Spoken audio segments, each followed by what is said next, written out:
Bueno, Tati, muchas gracias. Muy lindas tus palabras, la sinceridad de tu corazón. Y yo tengo que confesar que aunque tengo 43 años de pastor, cada vez que tengo que predicar también me pongo un poco nervioso. No es que... Así que, Tati, muy bien. Hermanos, ¿qué es lo que nosotros festejamos para este tiempo, para el tiempo que estamos viviendo? Hoy es 8 de enero, ¿no es cierto? El 6 de enero, ¿qué se festeja? Los Reyes Magos, que no sabemos si eran reyes, parece ser que no, pero los magos, ¿no es cierto? Y en el calendario litúrgico la Iglesia celebra este tiempo como el de Epifanía, que ¿qué quiere decir? Manifestación, revelación. Cómo Dios se manifiesta, se revela a nosotros. Yo me acuerdo cuando éramos chicos, sacábamos un botecito con agua y un pastito para que los camellos comieran, ¿no es cierto? Y venían, entonces recibíamos ahí los zapatitos y recibíamos los regalos. Por lo menos esa fue mi experiencia. Pero los chicos entonces muy contentos en los días de los Reyes, ¿no?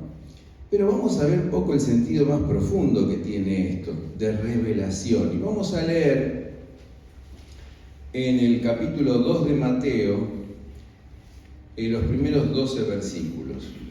Dice así: Jesús nació en Belén de Judea, en días del rey Herodes. Y aquí unos magos vinieron del oriente a Jerusalén preguntando: ¿dónde está el rey de los judíos que ha nacido? Porque hemos visto su estrella en el oriente y hemos venido a adorarle. Cuando el rey Herodes oyó esto, se turbó, y toda Jerusalén con él. Y habiendo convocado a todos los principales sacerdotes y a los escribas del pueblo, les preguntó dónde había de nacer el Cristo. Ellos le dijeron: en Belén de Judea, porque así está escrito por el profeta: y tú, Belén, en la tierra de Judá, de ninguna manera eres la más pequeña entre los gobernantes de Judá, porque de ti saldrá un gobernante que pastoreará a mi pueblo Israel. Entonces Herodes llamó en secreto a los magos e indagó de ellos el tiempo de la aparición de la estrella, para calcular, obviamente, la edad del niño, ¿no es cierto? Y enviándolos a Belén les dijo: vayan y averigüen con cuidado acerca del niño. Tan pronto como lo hallen, háganmelo saber, para que yo también vaya y lo adore.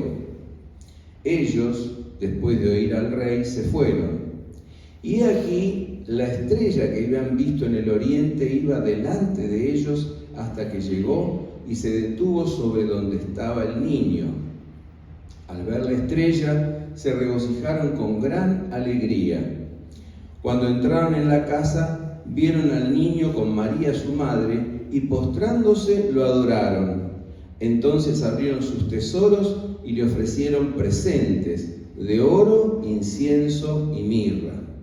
Pero advertidos por revelación en sueños de que no volvieran a Herodes, regresaron a su país por otro camino.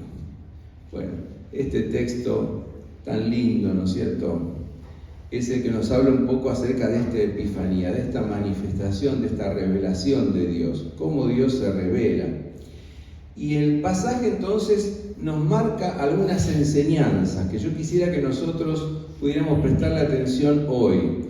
Algunas enseñanzas que nos desafían a transformar nuestra vida, ¿sí? A la transformación de nuestra vida. La primera enseñanza, son 5 que vamos a tomar aquí. Primera enseñanza. Quiero decir que estoy muy contento de ver a Malerva Colmenares, perdón que interrumpa el sermón, que primera vez que la vemos después de la pandemia, gloria al Señor, amén. Bueno, primera enseñanza: Dios se manifiesta providencialmente a todos los hombres. ¿Qué es la providencia de Dios? Dios nos provee. Dios se manifiesta en forma providencial a todos los hombres y mujeres. O sea, Dios se manifiesta en todos los tiempos y en todos los lugares a lo largo de la historia, ¿no es cierto? Por ejemplo, aquí se manifestó a unos magos que estaban en Oriente, que estaban lejos, y vieron su estrella en el Oriente, fíjense. Se manifestó a través de un signo que fue la estrella. Y estos magos siguieron la estrella. ¿Y qué pasó? La estrella, para la mentalidad de la época, era como la contraparte o el ángel de una gran persona. En este caso, Jesús, ¿cierto? Y la estrella se detuvo donde estaba el niño. El niño, por supuesto, tenía más de 2 años, probablemente alrededor de 4, y a través de ese signo les mostró dónde estaba Jesús. O sea, Dios se manifiesta providencialmente a todos los hombres en todos los lugares. ¿Recuerdan ustedes cuando los israelitas estaban peregrinando por el desierto y una roca los seguía? ¿Y qué dice el texto? Y esa roca, dice Pablo, era Cristo, ¿no es cierto? Es decir, Dios se manifiesta providencialmente a todos los hombres y en todos los lugares. Fíjense ustedes también que, obviamente, cuando llegaron los magos y preguntaron a Herodes y demás, hubo temor en Herodes. ¿Y qué pasó? Dios les mostró a los magos en sueños que no volvieran al rey Herodes. ¿Por qué? Porque lo que quería Herodes era matar al niño. De manera que, ahí está nuevamente la providencia de Dios, como Dios se manifiesta providencialmente, ¿no es cierto? Dios le mostró a José después en sueños que huyera a Egipto, porque se iba a producir esa matanza de los niños, ¿no es cierto? Dios en la sombra vela por encima de los suyos. Hay señales, hay sueños de advertencia, todo esto. Ahora la pregunta para nosotros: ¿estamos nosotros atentos a las señales de Dios?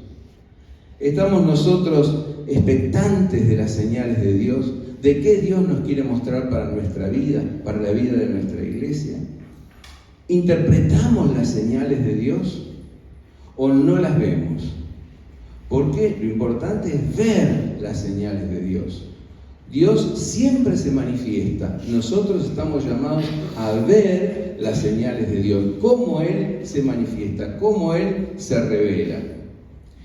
Yo me acuerdo que la arquitecta que diseñó este templo, una hermana de la iglesia del centro, siempre contaba que ella estaba muy a disgusto por haber tenido que viajar de Rosario a Buenos Aires. Ella vivía en un departamento en Rosario.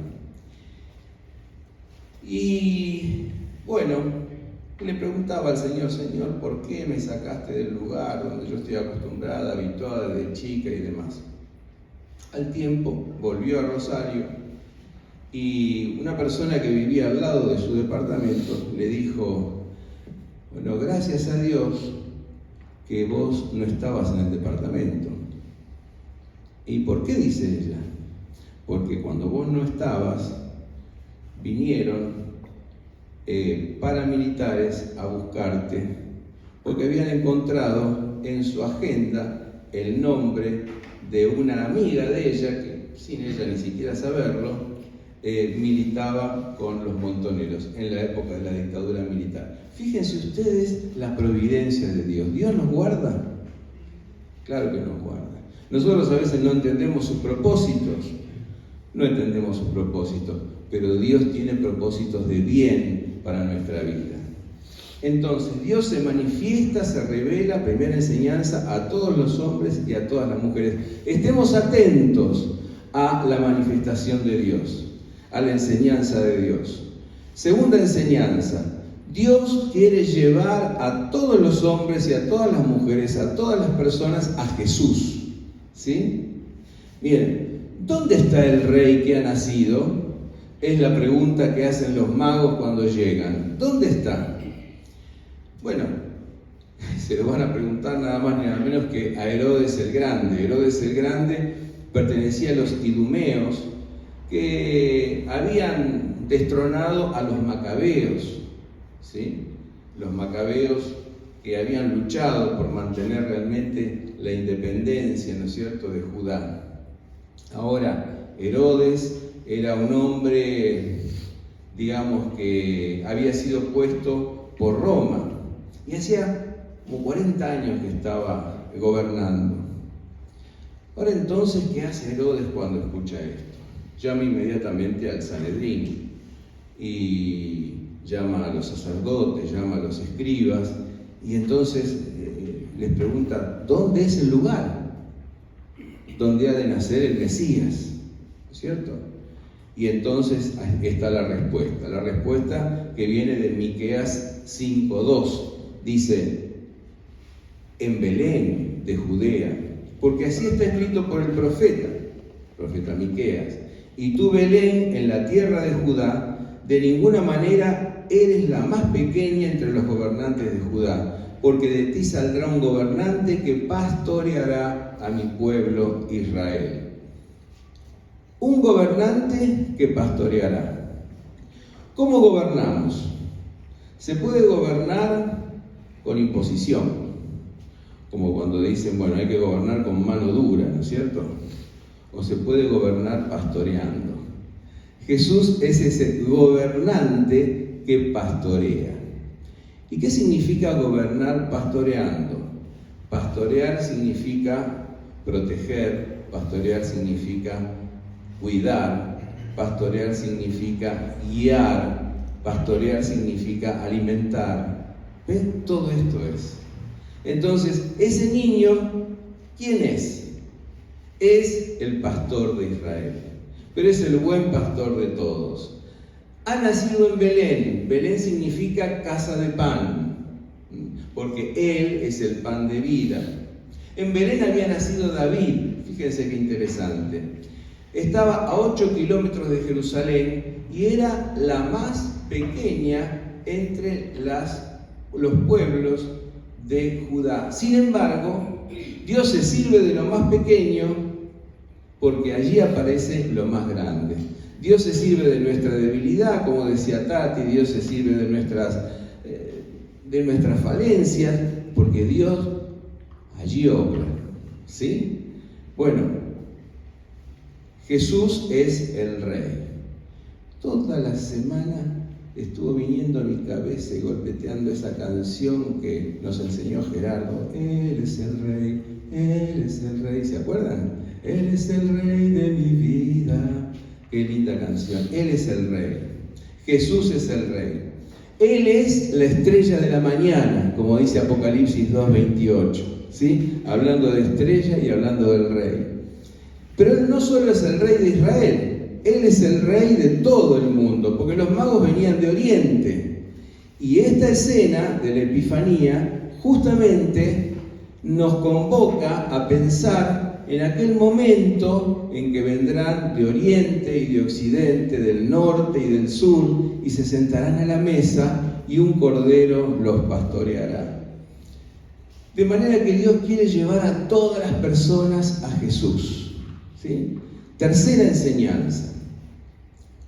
Dios se manifiesta a todos. Quiere llevar a todos a Jesús, pero respeta nuestra libertad. Respeta nuestra libertad, ¿no es cierto?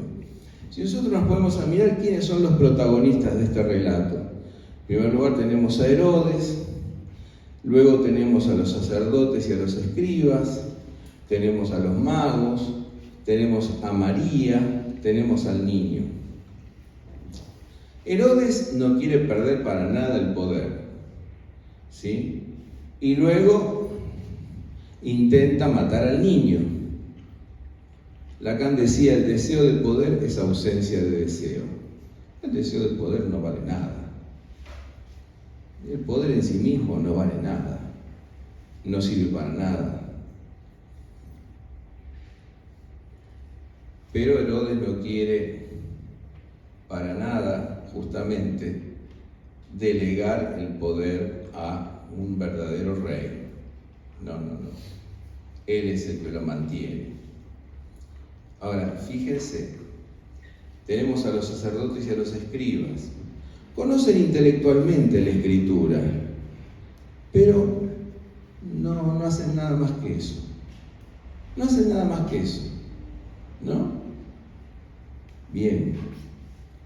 Los judíos mostraban en la época en que Mateo escribía una actitud de rechazo o de indiferencia o de ignorancia hacia Jesús, cuando no de ataque.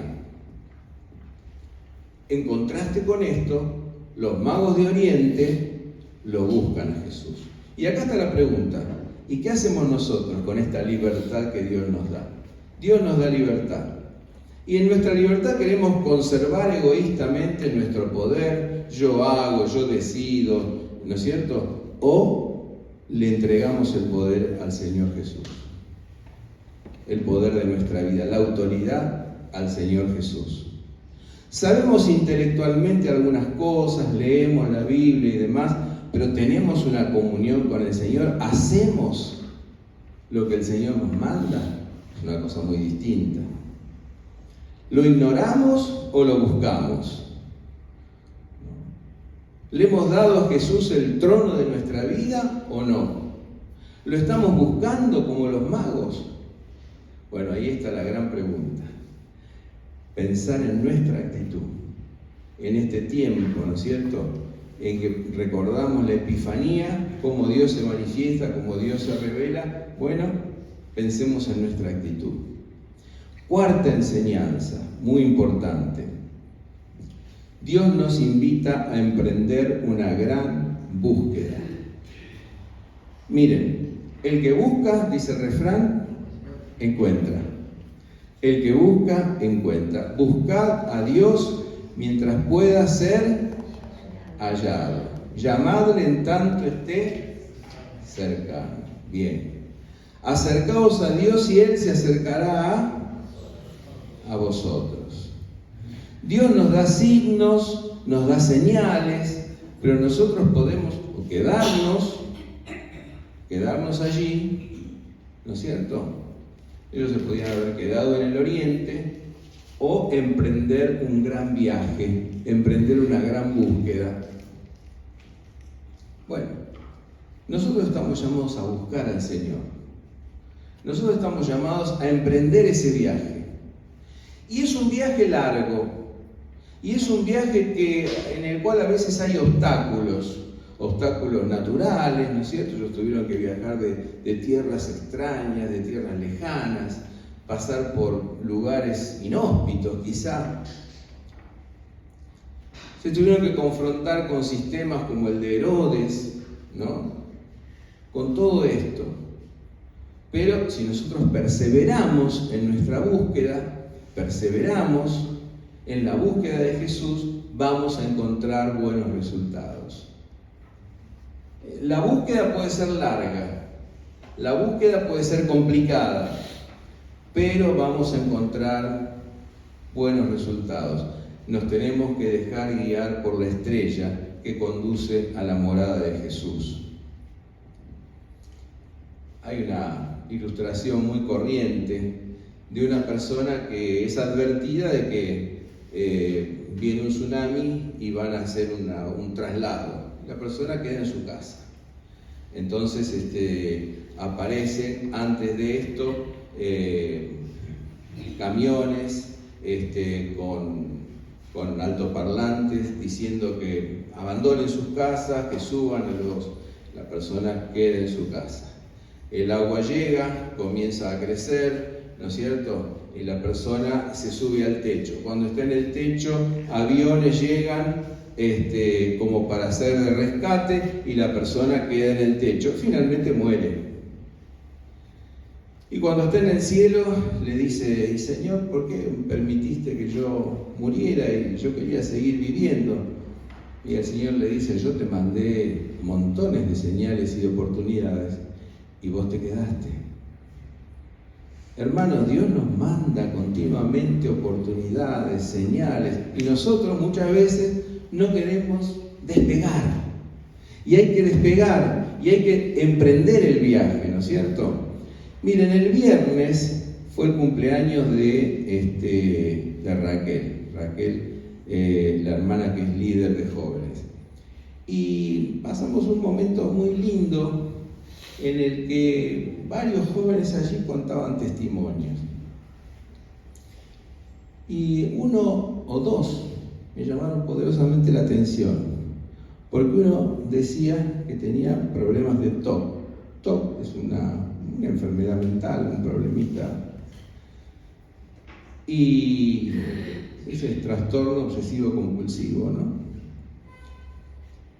Y entonces él empezó a recurrir a un lugar, a otro lugar, a otro lugar, emprender una búsqueda para salir de su problema,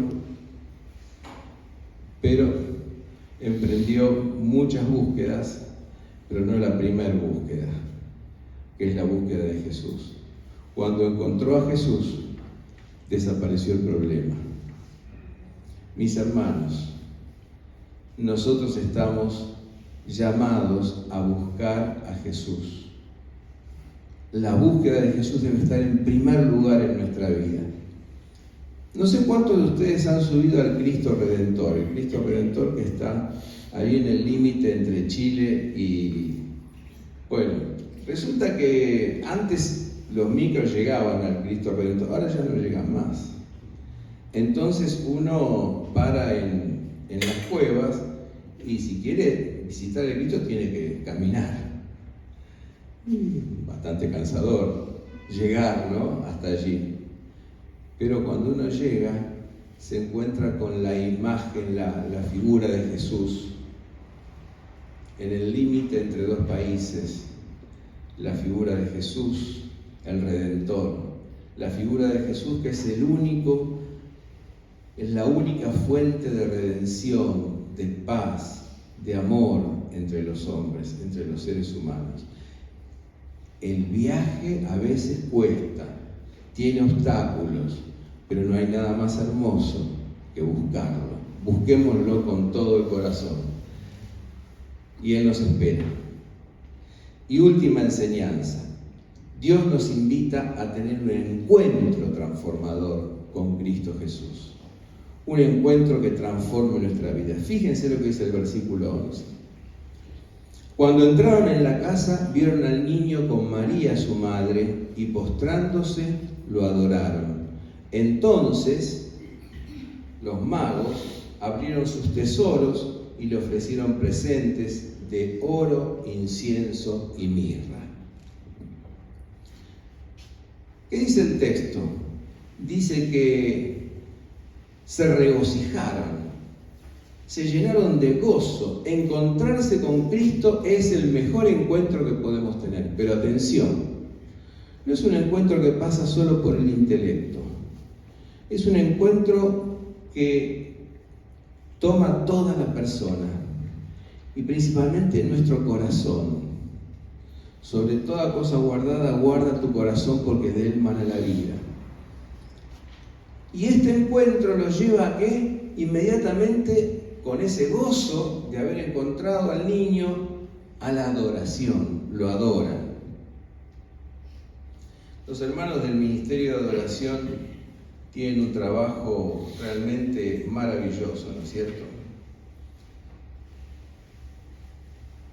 Porque encontrarnos con nuestro Salvador significa adorarlo. ¿Qué otra cosa puede significar?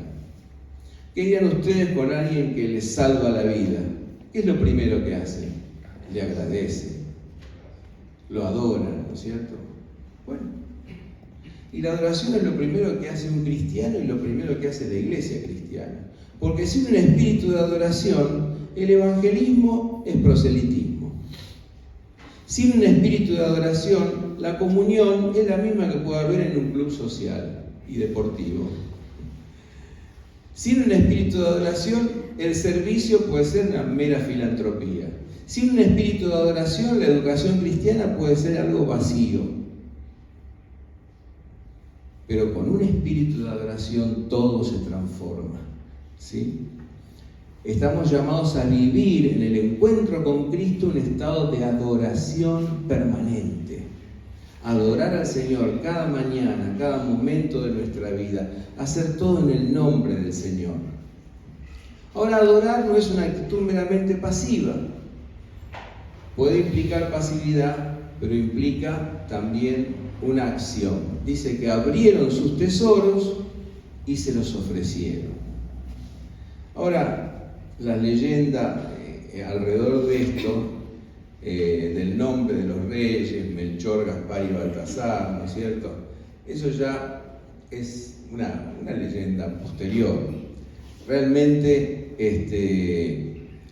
no sabemos si eran tres, no sabemos cómo se llamaban, eran sabios, eran magos, ¿no es cierto? Ahora, los padres han interpretado de distintas maneras. Por ejemplo, el oro como símbolo de la realeza, el incienso como símbolo de lo divino y la mirra como símbolo de lo humano, el rey divino humano. Es una conjetura, ¿no?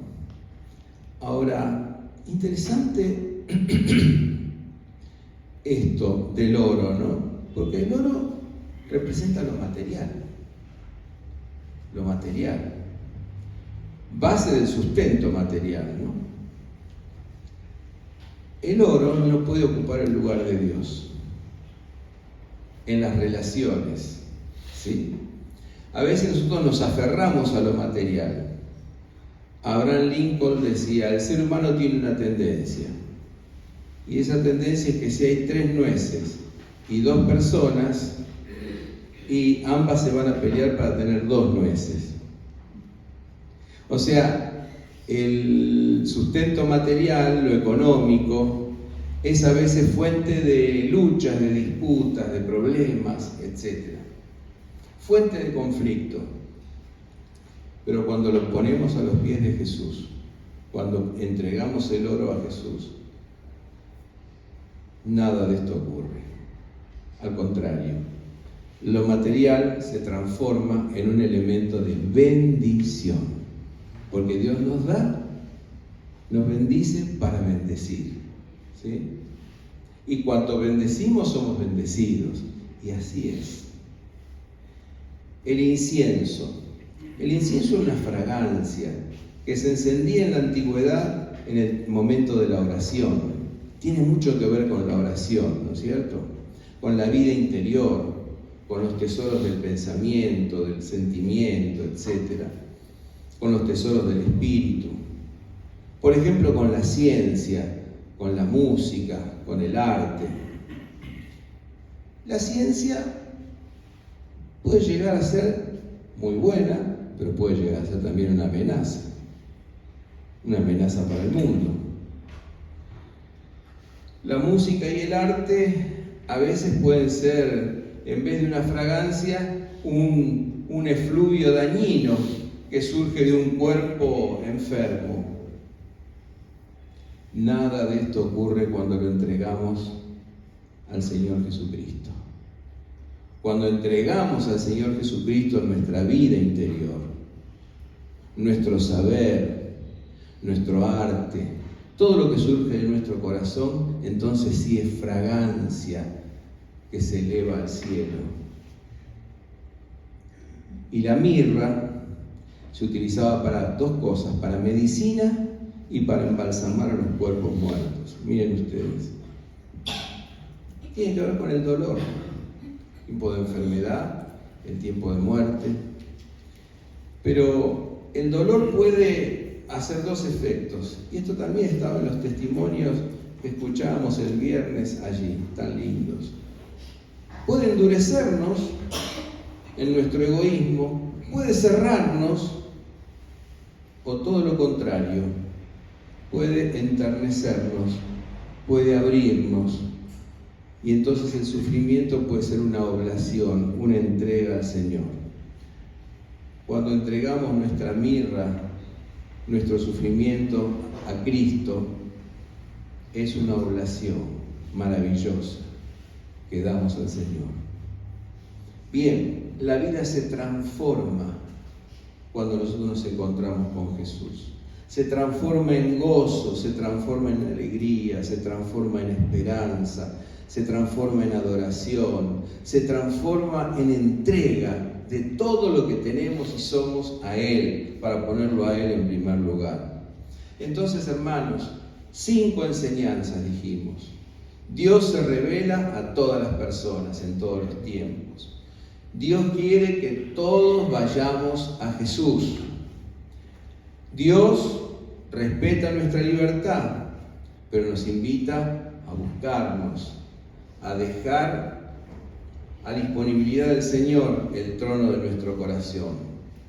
Dios nos invita a emprender el viaje de búsqueda a Él, de buscarlo cada día, cada momento.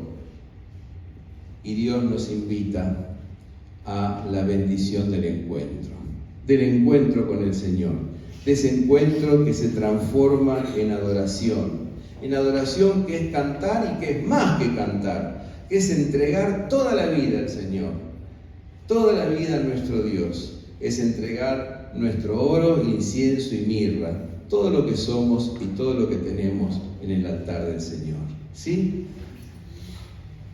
¿Quedamos así? ¿Haremos esto? ¿Vamos a orar? Vamos a orar a nuestro Dios. Pasamos un tiempo de oración ahora juntos. Señor, en este tiempo en que tú te has manifestado en Jesús de esta manera tan particular y que recordamos, nosotros queremos traer nuestros presentes a los pies de Jesús. Queremos entregar nuestra vida entera al Señor Jesucristo, al niño de Belén. Señor, gracias porque Él nos alumbra y nos ilumina con su luz eterna. Gracias porque Él es la estrella de la mañana, esa mañana que no tiene noche. Gracias, oh Dios, porque Él es el todo en nuestra vida. Gracias, Señor, porque queremos más y más vivir en adoración, en alegría, en gozo y en entrega. Y, Señor, acepta nuestra vida hoy. La traemos a tu altar, traemos nuestra vida a tu altar para que tú, Señor, hagas una experiencia de transformación en cada uno de nosotros, de transformación real, y que cada día, cada momento podamos caminar contigo. Lo pedimos en el santo nombre de Jesús. Amén y amén. Gloria a Dios.